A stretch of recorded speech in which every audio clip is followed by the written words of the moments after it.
Malaysia is one of the most popular tourist destinations in the world. Major attractions include the culinary scene, the high-rise buildings, the bustling nightlife. And amidst all the grandeur, goes unnoticed something vital to the Malaysian economy. Behind the high-rise buildings, in the kitchens of the restaurants, and behind the bar counters are all foreign workers, and this is their story. As the economy grew over the last couple of decades, more and more Malaysians ended up seeking higher skilled jobs. This left a shortage in the local labor force, which was filled in by foreign workers, especially for low and mid-skilled jobs. There are currently 1.85 million legal foreign workers in Malaysia, and an estimated equal number of illegal ones as well. The majority of foreign workers hail from Indonesia, forming 65% of the foreign workforce. Laborers from Nepal, Bangladesh, Myanmar, and Pakistan follow in the list. The Malaysian GDP is one of the more stronger ones in Southeast Asia. According to the CIA World Factbook, the main components are the agricultural sector, the construction sector, the industry sector, and the services. For every 10 new immigrants in a given state and sector, up to 5 new jobs may be created for Malaysians, out of which 2 are females.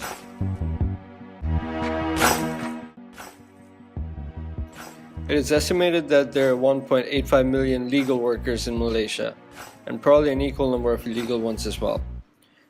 This leads us to the first issue, which is why are there so many illegal workers? There are a number of reasons.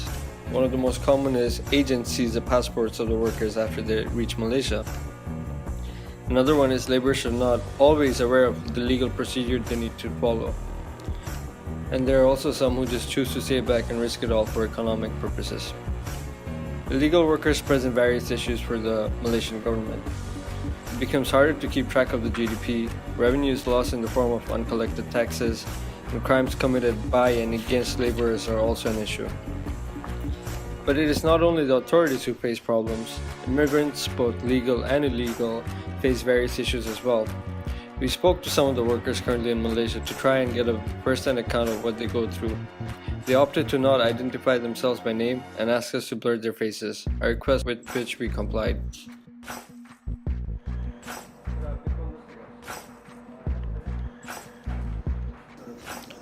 Where are you from? I'm from Bangladesh.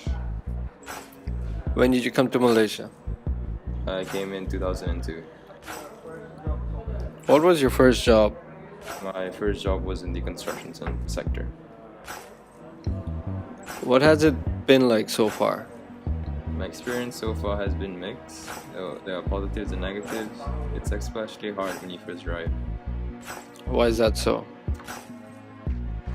Well, there are lots of things that can go wrong. When I first arrived here, I came through an agent. And once I landed, he asked me to meet up. He then said that I should give him all my money and my passport for safekeeping. Because I was new and naive, so I trusted him. Needless to say, I never got my money back. The passport I did though, but only after a couple of months through a mutual person. In the meantime, I was stuck in a legal limbo. I didn't have a passport, so it was hard to get a job. I couldn't go to the authorities either, as they would probably cause more problems than solve them.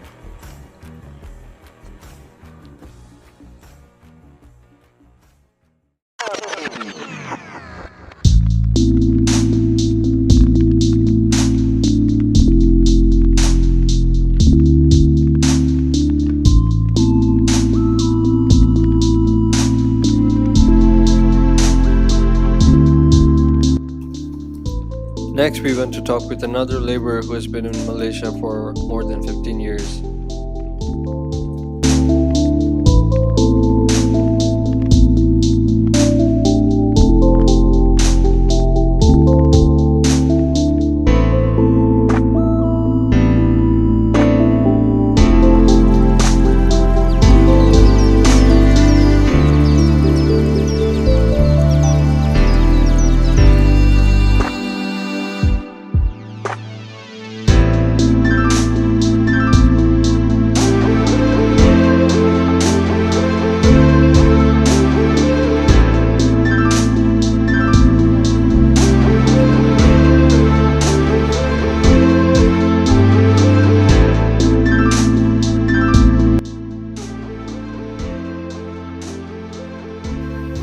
So, where are you from? I'm from Bangladesh. What was your first job in Malaysia?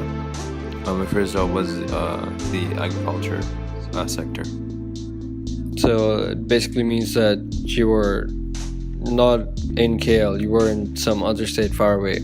Yeah, I was in a not so populated place in Malaysia. It was quite hard for me because I had no reference for help if I ever got into trouble. And that's because there were not many Bangladeshis around or something like that? Yeah.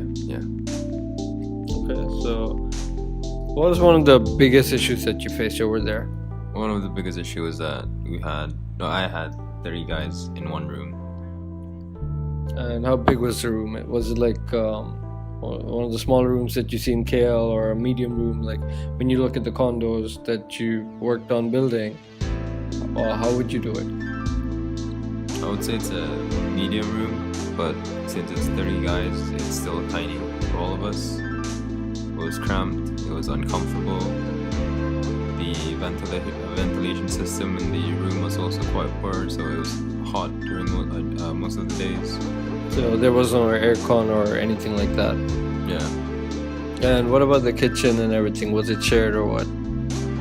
It was shared, so it would get dirty quite often. It was hectic as well, I guess. Yeah. And what about the bathroom? Was it like one bathroom for every like 30 person in the room, or were there like more than one?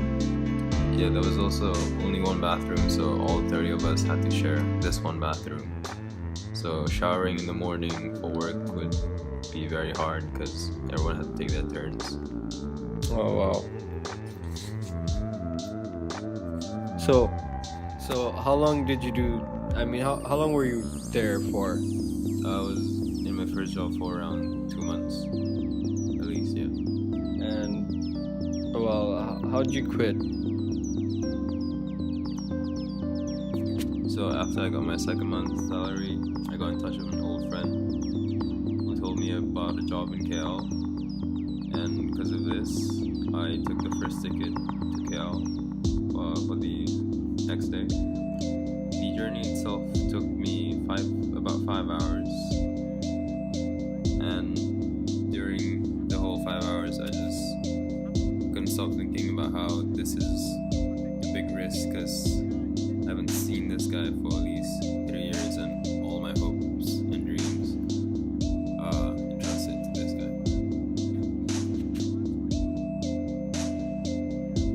I would say I consider myself lucky because some of my former colleagues weren't able to get into a new job because for some of them, some of their passports were seized. So it was more difficult for them to get into something they wanted.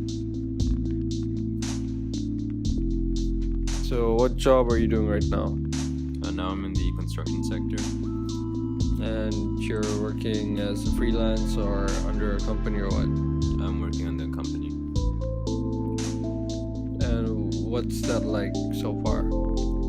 So far, it's definitely a lot better than my previous jobs. Now I have my own room,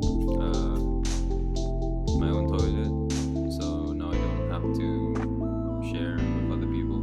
So it's less hassle, basically, more comfort. Yeah, more comfort. And what about the pay and everything? Do you get them on time? Is the pay good?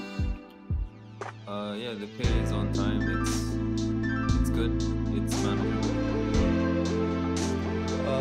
What about the pay of other people that you know, like people outside your company, other Bangladeshis or Indonesians or whatnot? Does everyone get a fair wage, or what do you think? What have you heard, or what do you know? So from what I've heard, I know that some people they work overtime, but their pay, the rate, is still the same. But however, there are also some people that are more unlucky because even though they work overtime, they're not getting paid extra.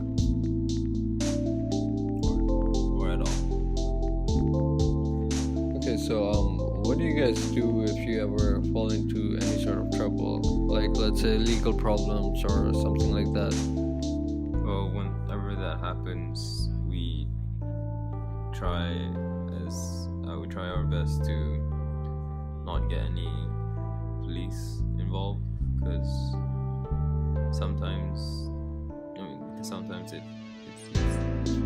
Is it like something like they're not willing to help out, or does it make matters worse?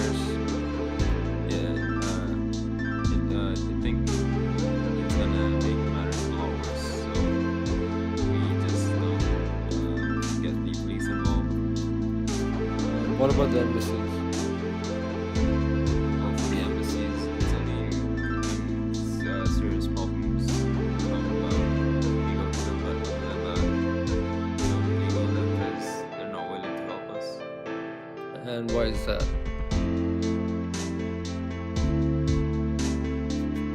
I'm not willing to talk about those reasons. Okay, alright.